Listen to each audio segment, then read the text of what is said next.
ഒരു വലിയ തിരിച്ചടിയാണ് കഴിഞ്ഞ നിയമസഭാ തെരഞ്ഞെടുപ്പിൽ CPM-ന് സംഭവിച്ചത്. അവർക്ക് ഒരിക്കലും സംഭവിച്ചിട്ടുള്ള തരത്തിലുള്ള അതിഭീകരമായ അതായത് അത്രയും കോൺഫിഡൻസ് ആയിരുന്നു. പണ്ടെന്ന് പറഞ്ഞാൽ 5 കൊല്ലം കഴിഞ്ഞ് ഭരണം മാറും എന്നൊരു വികാരത്തിലാണ് കേരളത്തിലെ നിയമസഭാ തെരഞ്ഞെടുപ്പുകൾ നടക്കുന്നത്. പക്ഷേ തുടർ ഭരണം പിണറായി വിജയന് കിട്ടി.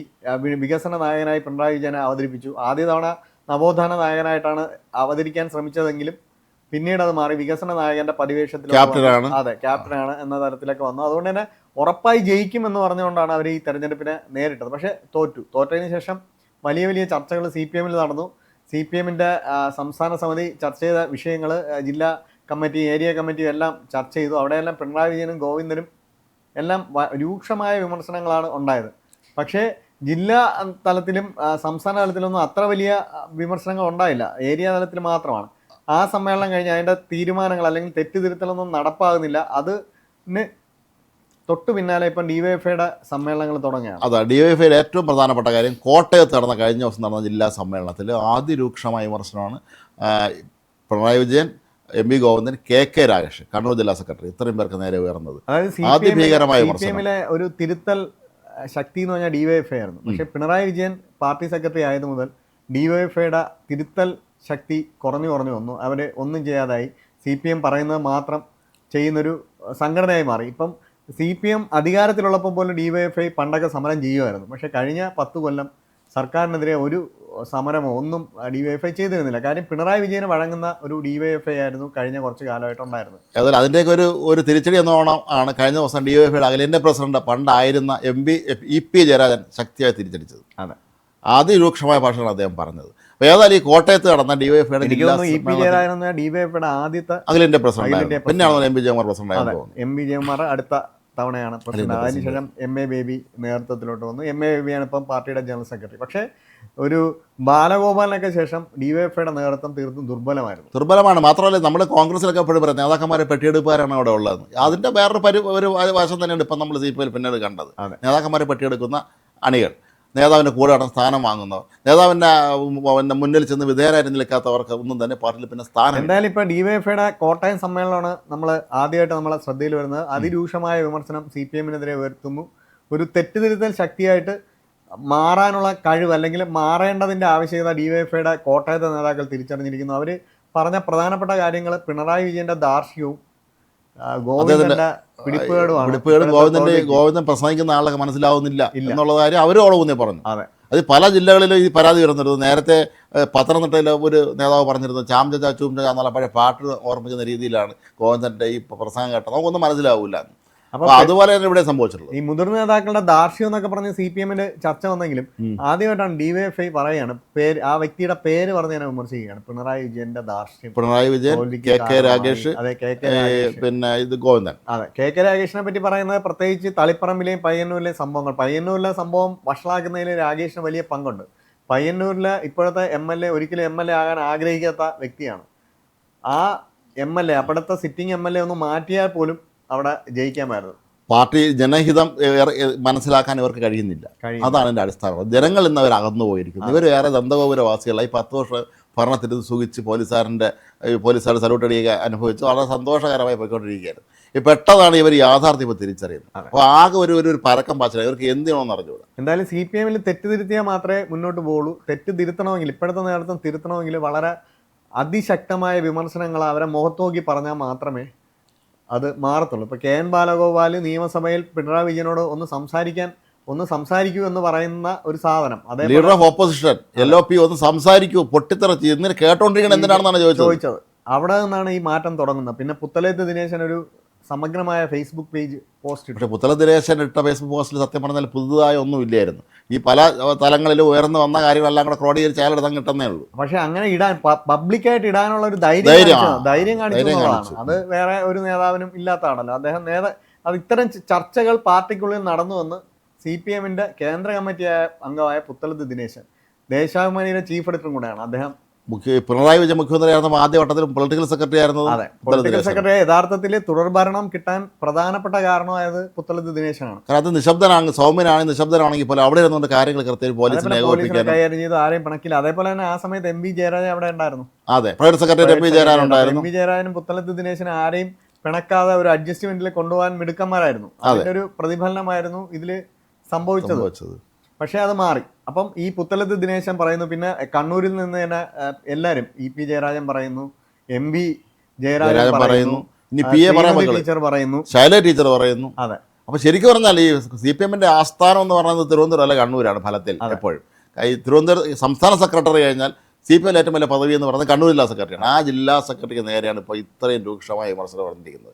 കഴിഞ്ഞ ദിവസം ശ്രീമതി ടീച്ചർ ശക്താവകാശമല്ലേ പറഞ്ഞത്, രാകേഷ് അങ്ങനെയൊന്നും പറയാൻ പാടില്ലായിരുന്ന രീതിയിലാണല്ലോ പറഞ്ഞത്. എന്തായാലും ഈ മുതിർന്ന നേതാക്കൾ ഉയർത്തിയ വികാരം DYFI ഉൾക്കൊണ്ടിട്ട് തന്നെ ആകണം ഇന്നലെ കോട്ടയത്ത് ആഞ്ഞടിച്ചത്. അതിൽ കോട്ടയത്ത് അവർ പറഞ്ഞതെന്ന് പറഞ്ഞാൽ സ്വജനപക്ഷപാതം എന്ന് പറയുന്നൊരു കുറ്റവും കൂടെ ചാർത്തയാണ്. ഈ റഹീമിന് 46 വയസ്സായി. റഹീം ഇപ്പോഴും അഖിലേന്ത്യാ പ്രസിഡന്റായി തുടരുന്നു. അഖിലേന്ത്യാ പ്രസിഡന്റായി തുടരാനുള്ള കാരണം പിണറായി വിജയന്റെ പിന്തുണ മാത്രമാണ്. അത്രേ ഉള്ളൂ. അല്ല, ഞാൻ ചോദിക്കട്ടെ, ഈ ഈ യുവജന പ്രസ്ഥാനങ്ങളിൽ പലയിടത്തും 35 വയസ്സാണ് പ്രായപരിധി.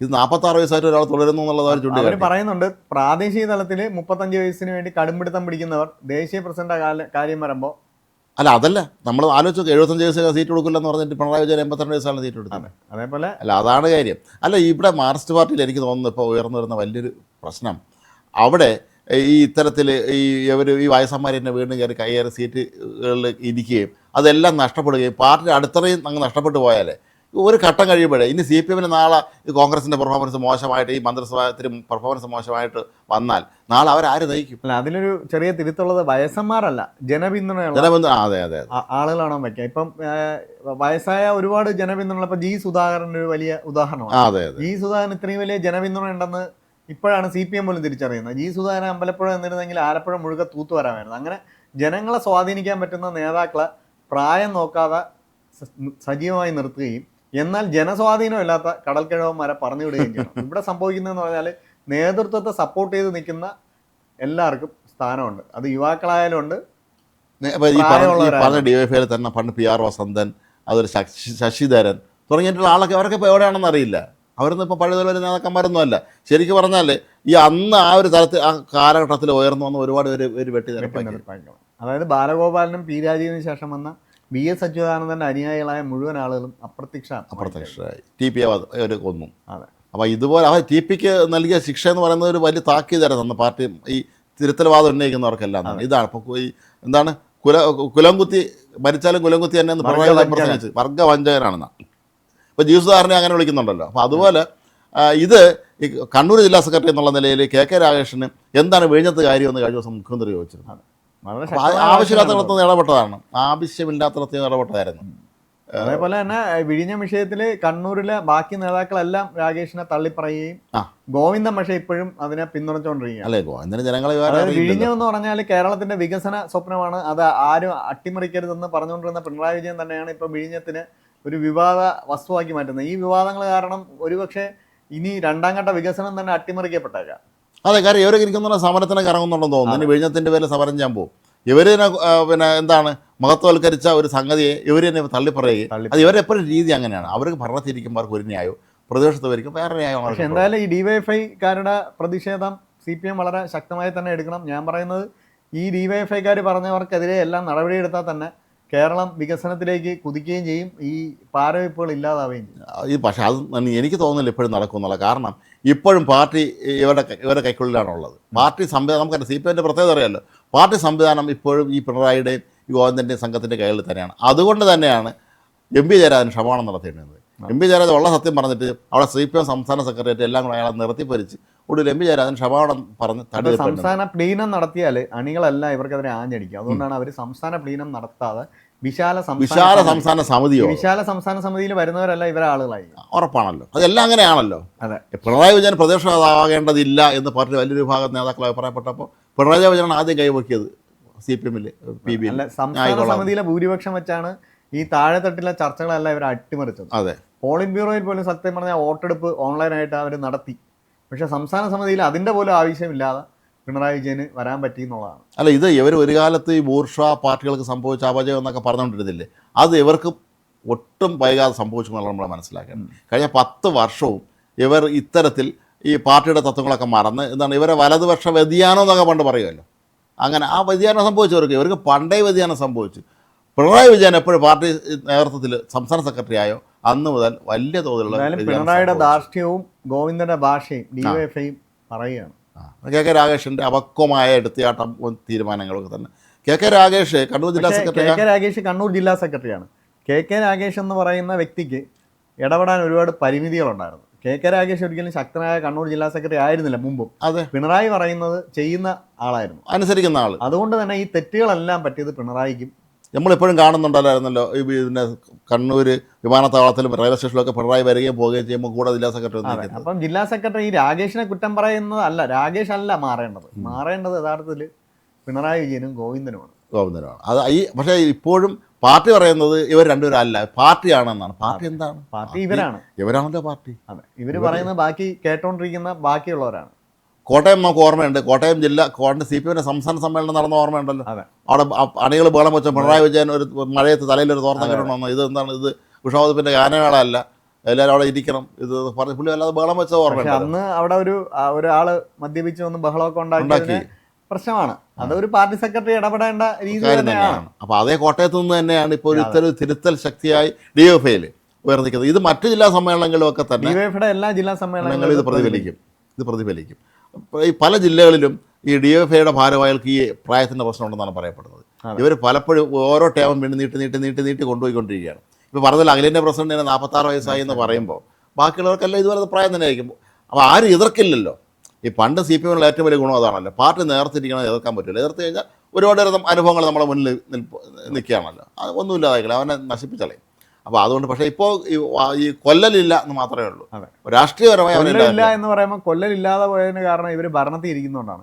കൊന്നാല് ഭരണം പോകുമോ എന്ന ഭയം കാരണമാണ്. ഇപ്പോൾ അവർ പ്രതിപക്ഷത്താണ്. അതുകൊണ്ട് തന്നെ അവരുടെ രാഷ്ട്രീയ എതിരാളികളെല്ലാം വലിയ തോതിൽ മുൻകരുതലും സൂക്ഷ്മതയും എല്ലാം എടുക്കേണ്ടതാണ്. ഇനി ഏതായാലും CPMനെ സംബന്ധിച്ചിടത്തോളം ഈ കോട്ടയത്ത് നിന്ന് ഉണ്ടായ ഈ DYFI സമ്മേളനത്തിലെ ഈ ഒരു പ്രതിഷേധം, അതല്ലെങ്കിൽ ഈ ഒരു നിലപാട് അവർ കണക്കിലെടുക്കേണ്ടതാണ്.